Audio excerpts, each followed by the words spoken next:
गजा से प्यास न बुझी तो अमेरिका और इत्तेहादियों ने यमन के खिलाफ भी मुहाल दे दिया। अमेरिकी सदर ने ऐलान कर दिया है तीसरी आलमी जंग का। अमेरिका ने यमन पर हमला कर दिया है और ये बहुत बड़ा हमला है। तौबा तौबा तौबा तौबा। मुझे और क्या हम हथियार और राइफल उठाकर फलस्तीन की जानिब रवाना हो जाए? मुझे तो खौफ आता है कि हम पाकिस्तानियों पे जरा सी इस तरह की बमबारी हुई, गज़वा हिंद में भारत की तरफ से हमारे शहरों पे लड़ाई हुई, लोगों ने तो एक दूसरे को खाना शुरू कर देना है। बस हवा निकल गई। अगर कोई आपसे ये कहता है कि आए रजिस्टर करें अपने नाम और हम हजारों लाखों की तादाद में फलस्तीन जाएंगे लड़ने के लिए, वो आपको मरवा रहा है, बेवकूफ बना रहा है, उसकी बातों में मत आइएगा।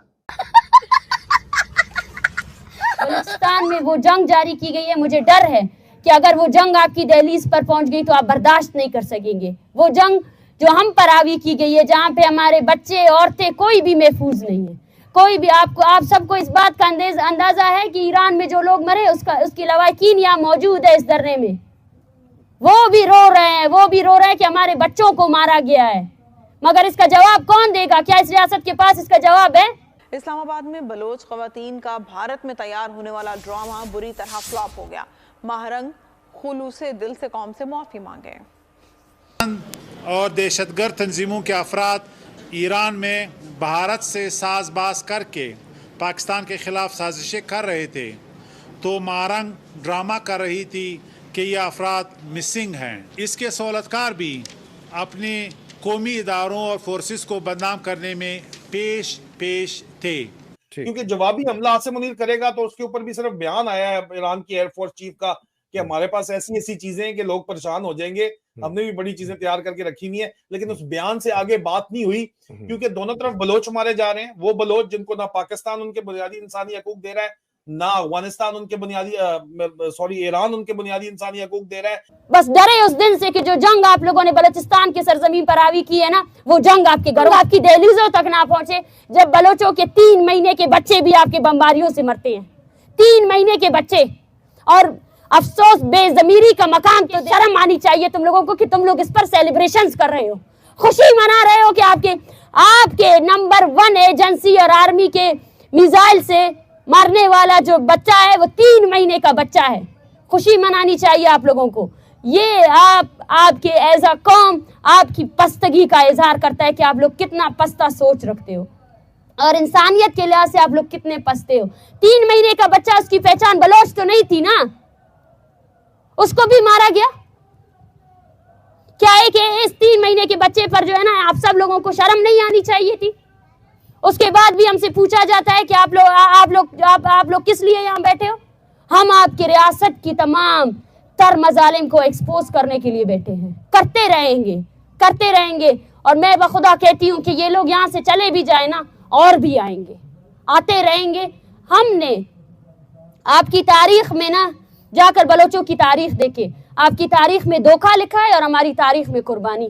आपने बंगालियों को धोखा दिया, आपने सिंधियों को धोखा दिया, आपने पश्तूनों को धोखा दिया, आपने बलोचों को धोखा दिया, और हमारी तारीख कुर्बानियों से बड़ी पड़ी है। हमने कुर्बानी दी है। बात यह है कि मैच फिक्स्ड है। नेशनल सिक्योरिटी कमेटी की हैसियत तो उस सूरत के अंदर होती है जब इलेक्टेड कौम का वजीर आजम बैठा हो नेशनल सिक्योरिटी काउंसिल के अंदर। अगर एक पपेट जो है या एक नौकर चपरासी बिठाया हुआ है वजीर आजम की कुर्सी के ऊपर, और बाकी चपरासी नहीं तो जो है बूट पॉलिशिए, नहीं तो जरा इन्फ्लुएंशियल जो आ गए हैं जोर जबरदस्ती करके टेक्नोक्रेट के नाम के ऊपर, सारी उम्र उन्होंने जो है वो एस्टैब्लिशमेंट की नौकरी चाकरी की है, बहुत सोच समझ के बात की है, कभी कोई ऐसी बात नहीं की जिसमें जो जरा रिवोल्यूशनलाइज हो सके कोई काम।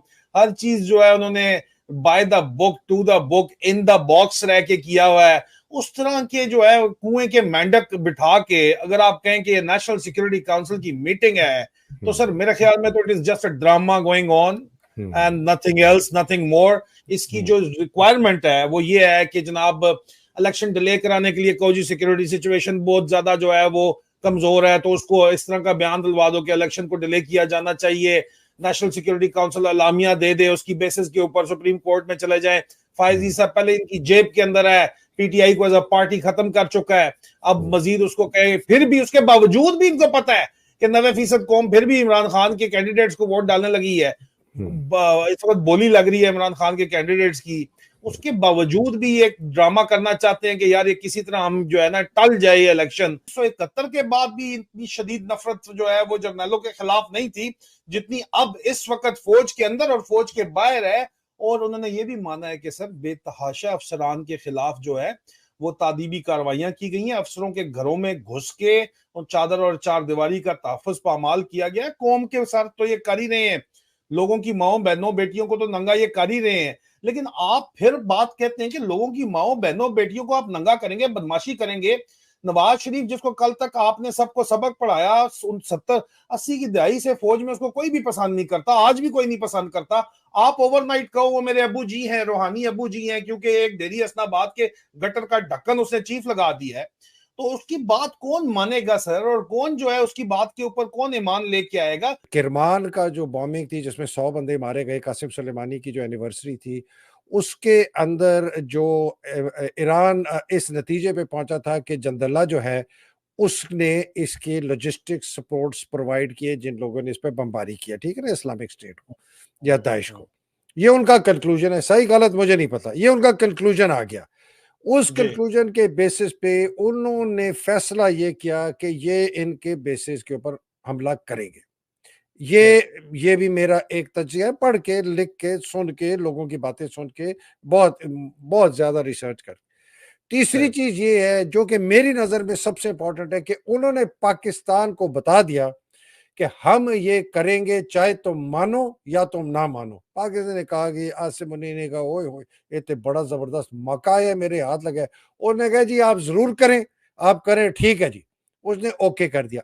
अब इसके बाद जो एक है ना कि जो जवाबी कार्रवाई है ये पहले अग्रीड थी, बिकॉज मेरा ख्याल है पहल इसमें ईरान ने किया कि जी हम तो कर रहे हैं और हम आपको बता रहे हैं, अब आप बताएं हम करें कि ना करें, अगर आप कहेंगे नहीं करें हम फिर भी करेंगे। ईरान ने जब इस हमले से 2-3 दिन पहले ईरान के presidential envoy for Afghanistan mister कोमी पाकिस्तान आए थे, तो पाकिस्तान को ये बताया गया था कि जैशुल अदल के हवाले से ईरान जो है वो पाकिस्तान के अंदर जैशुल अदल के ठिकानों के ऊपर स्ट्राइक करेगा। ताहम जो पीआर डिजास्टर ईरान से हुआ कि पाकिस्तानी साइड को ये नहीं बताया गया था कि इन हमलों के बाद ईरानी इसे पब्लिक भी कर देंगे। पाकिस्तानी साइड को ये पता था कि ये पब्लिक नहीं किया जाएगा।